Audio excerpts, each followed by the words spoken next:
आज के मुख्य समाचार। 5 बाबाओं ने काला जादू का झांसा देकर बिल्डर से 56 लाख रुपए ठगे। सियासी संकट के बीच ईडी ने शिवसेना के सांसद संजय राउत को भेजा नोटिस। जस्टिस सूर्यकांत ने याचिकाकर्ता के वकील से पूछा, हाईकोर्ट का दरवाजा क्यों नहीं खटखटाया। तीस्ता सीतलवाड़ तत्कालीन यूपीए सरकार के नेताओं के इशारे पर एजेंडा चलाया। मुंबई से सटे महाराष्ट्र के ठाणे में बिल्डर से ठगी का मामला सामने आया है। यहाँ बाबा बनकर आए 5 ठगों ने काला जादू दिखाने का झांसा दिया और बिल्डर से 56 लाख रुपए ठग लिए। आरोपियों ने कहा था कि वे इस रकम को 50 करोड़ रुपए में बदल लेंगे। बिल्डर उनकी बातों में आ गया और अपनी पूंजी गंवा बैठा। मामला सामने आने के बाद पुलिस ने केस दर्ज कर लिया। आरोपी ठगों की तलाश की जा रही है।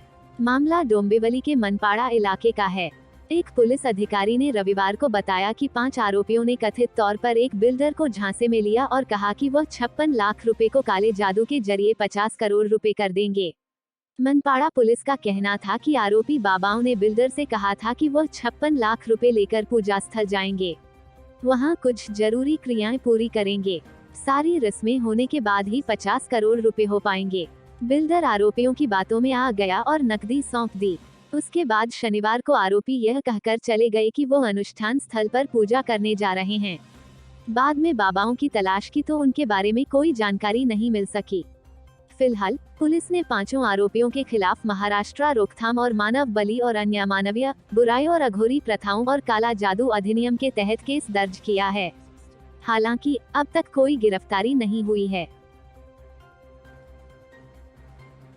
मुंबई, महाराष्ट्र सियासी संकट के बीच में एनफोर्समेंट डायरेक्टरेट एड ने शिवसेना के वरिष्ठ नेता और राज्यसभा सांसद संजय राउत को समन भेजा है। एनफोर्समेंट डायरेक्टरेट ने संजय राउत को कल यानी मंगलवार को पेश होने को कहा है। पात्रा चौल मामले में समन भेजा गया है। राउत को जमीन मामले में पूछताछ के लिए बुलाया गया है। संजय राउत को एड का समन भेजा जाना महाराष्ट्र सरकार और शिवसेना के लिए एक और संकट पैदा कर सकता है। वहीं संजय राउत ने जानकारी दी है कि एड की नोटिस उन्होंने अभी तक नहीं मिली है। कल उनका पूर्व नियोजित प्रोग्राम है, इसलिए वे शायद कल एड दफ्तर नहीं जाएंगे, जबकि संजय राउत एड से वक्त मांगेंगे। प्रवर्तन निदेशालय ईडी ने पात्रा चाल भूमि घोटाला मामले में शिवसेना सांसद संजय राउत को 28 जून को तलब किया है। ईडी ने इससे पहले संजय राउत और उनके परिवार से जुड़े 8 भूखंडों और मुंबई के दादर उपनगर में एक फ्लैट को मनी लॉन्ड्रिंग रोधी कानून के तहत जब्त किया था। यह मामला मुंबई में एक चौल के पुनर्विकास से जुड़े 1034 करोड़ रुपए के भूमि घोटाले से जुड़ी मनी लॉन्ड्रिंग जांच से संबंधित है। इस खबर के बाद संजय राउत ने एक ट्वीट करके कहा कि मुझे अभी पता चला कि ईडी ने मुझे तलब किया है। अच्छा, महाराष्ट्र में बड़े राजनीतिक घटनाक्रम हो रहे हैं। हम बाला साहेब के शिवसैनिक बड़ी लड़ाई लड़ रहे हैं। यह मुझे रोकने की साजिश है। अगर आप मेरा सिर काट भी दे तो मैं गुवाहाटी का रास्ता नहीं अपनाऊंगा। मुझे गिरफ्तार करो। जय हिंद। ईडी ने इस मामले में महाराष्ट्र के बिजनेसमैन प्रवीण राउत को फरवरी में गिरफ्तार किया था और बाद में चार्जशीट भी दाखिल की थी। गौरतलब है कि ईडी ने पिछले साल संजय राउत की पत्नी वर्षा राउत से पीएमसी बैंक धोखाधड़ी मामले से जुड़े एक अन्य मनी लॉन्ड्रिंग मामले और प्रवीण राउत की पत्नी माधुरी के साथ उनके कथित संबंधों के संबंध में भी पूछताछ की थी।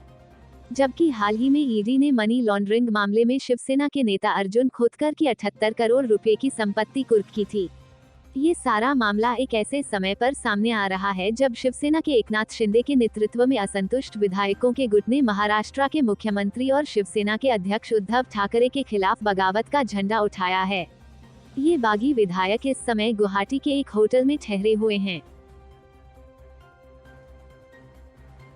नई दिल्ली, महाराष्ट्र में जारी सियासी संकट अब सुप्रीम कोर्ट तक पहुंच गया है। सोमवार को सुप्रीम कोर्ट में बागी विधायकों की याचिका पर सुनवाई हुई। इस दौरान सुप्रीम कोर्ट में बागी गुट और शिवसेना पक्ष के दलीलें रखी। जस्टिस सूर्यकांत ने याचिकाकर्ता के वकील से पूछा, आपने हाई कोर्ट का दरवाजा क्यों नहीं खटखटाया। इस पर वकील ने कहा कि मामला गंभीर था, इसलिए सुप्रीम कोर्ट आए। शिंदे गुट के वकील ने सुप्रीम कोर्ट में कहा कि डिप्टी स्पीकर की कार्रवाई असंवैधानिक है। वहीं शिवसेना की ओर से अभिषेक मनु सिंघवी ने सुप्रीम कोर्ट में दलीलें दी। उन्होंने एकनाथ शिंदे गुट के दावे पर कहा कि जान के खतरे की बातें बेबुनियाद हैं। हालांकि सुप्रीम कोर्ट ने महाराष्ट्र के डिप्टी स्पीकर से जवाब मांगा है। सुप्रीम कोर्ट ने इस पूरे मामले पर हलफनामा देने को कहा है। साथ ही सुप्रीम कोर्ट ने इस मामले से जुड़े सभी पक्षों को नोटिस जारी किया है। मामले में अगली सुनवाई 11 जुलाई को होगी। शिवसेना नेता आदित्य ठाकरे से जब पूछा गया कि उन्हें कितना विश्वास है कि एनडीए सरकार नहीं गिरेगी, इस पर उन्होंने कहा कि हम जीत को लेकर आश्वस्त हैं। विश्वासघात करने वाले नहीं जीतेंगे, जो भाग जाते हैं वे जीतते नहीं हैं। महाराष्ट्र में मौजूदा राजनीतिक स्थिति और संजय राउत को ईडी द्वारा समन किए जाने पर महाराष्ट्र के मंत्री और शिवसेना नेता आदित्य ठाकरे ने प्रतिक्रिया दी। उन्होंने कहा, ये राजनीति नहीं है, ये अब सर्कस बन गया है। शिवसेना के बागी विधायक दीपक केसकर ने संजय राउत पर आरोप लगाया। उन्होंने कहा कि शरद पवार के इशारे पर संजय राउत पार्टी खत्म करने की कोशिश कर रहे हैं। एनसीपी नेता संजय राउत के कंधे से बंदूक चलाएंगे, हम समाप्त नहीं होंगे, हम रुकेंगे नहीं और जब तक हम महाराष्ट्र को नई ऊंचाइयों पर नहीं ले जाएंगे तब तक पीछे नहीं हटेंगे। सुप्रीम कोर्ट में बागी विधायकों की सुरक्षा का मुद्दा भी उठा। इस पर एससी ने महाराष्ट्र सरकार के स्थायी वकील का बयान दर्ज किया। उन्होंने बताया कि पहले ही बागी विधायकों की सुरक्षा को लेकर पर्याप्त कदम उठाए जा चुके हैं और राज्य सरकार यह सुनिश्चित करेगी कि विधायकों के जीवन, स्वतंत्रता या संपत्ति को कोई नुकसान न पहुंचे। सुप्रीम कोर्ट ने अपने अंतरिम निर्देश में एकनाथ शिंदे और अन्य बागी विधायकों को 11 जुलाई शाम 5:30 बजे तक डिप्टी स्पीकर द्वारा जारी अयोग्यता नोटिस का जवाब दाखिल करने की अनुमति दी है। इससे पहले डिप्टी स्पीकर ने उन्हें आज तक जवाब दाखिल करने का समय दिया था। सुप्रीम कोर्ट ने शिवसेना नेता अजय चौधरी, सुनील प्रभु को भी नोटिस जारी कर 5 दिनों के भीतर जवाब दाखिल करने को कहा है। सुप्रीम कोर्ट ने 11 जुलाई को सुनवाई के लिए याचिका सूचीबद्ध की है। सुप्रीम कोर्ट ने महाराष्ट्र के डिप्टी स्पीकर से जवाब मांगा है। सुप्रीम कोर्ट ने इस पूरे मामले पर हलफनामा देने को कहा है। साथ ही सुप्रीम कोर्ट ने इस मामले से जुड़े सभी पक्षों को नोटिस जारी किया है। वरिष्ठ अधिवक्ता अभिषेक मनु सिंघवी ने सुप्रीम कोर्ट में कहा कि स्पीकर का नोटिस देना सदन की कार्यवाही का हिस्सा है। उन्होंने कहा कि शिंदे गुट को पहले हाईकोर्ट जाना चाहिए था। उद्धव ठाकरे समूह की ओर से पेश वरिष्ठ अधिवक्ता अभिषेक मनु सिंघवी ने सुप्रीम कोर्ट को बताया कि संविधान का अनुच्छेद 212 अदालत की जांच पर रोक लगाता है। जब अध्यक्ष इस मुद्दे पर फैसला कर रहे हों, सभी आंतरिक प्रबंधन को न्यायिक जांच से रोक दिया जाता है। शिवसेना की ओर से अभिषेक मनु सिंघवी ने सुप्रीम कोर्ट में दलीलें दी। उन्होंने एकनाथ शिंदे गुट के दावे पर कहा कि जान के खतरे की बातें बेबुनियाद हैं। इस पर वकील ने कहा कि मामला गंभीर था, इसलिए सुप्रीम कोर्ट आए। सुप्रीम कोर्ट की टिप्पणी पर याचिकाकर्ता के वकील कौल ने जवाब दिया। एकनाथ शिंदे और अन्य की ओर से पेश वरिष्ठ अधिवक्ता नीरज किशन कौल ने सुप्रीम कोर्ट से कहा कि जब उन्हें हटाने का प्रस्ताव लंबित है तो उपाध्यक्ष अयोग्यता की कार्यवाही को आगे नहीं बढ़ा सकते हैं। महाराष्ट्र के डिप्टी स्पीकर के फैसले के खिलाफ एकनाथ शिंदे गुट की याचिका पर सुप्रीम कोर्ट में सुनवाई शुरू हो गई है। जस्टिस सूर्यकांत ने याचिकाकर्ता के वकील से पूछा, आपने हाई कोर्ट का दरवाजा क्यों नहीं खटखटाया? अहमदाबाद, गुजरात में दंगा पीड़ित मुसलमानों को हिंदुओं के खिलाफ भड़काया और डराया गया। तीस्ता सीतलवाड़ तत्कालीन यूपीए सरकार के नेताओं के इशारे पर अपना एजेंडा चला रही थी। उन्हें धन और शोहरत बटोरने में रुचि थी। विदेश से भारी मात्रा में धन लेकर न उन्होंने किसी पीड़ित को मकान दिया और न ही किसी बच्चे की फीस भरी।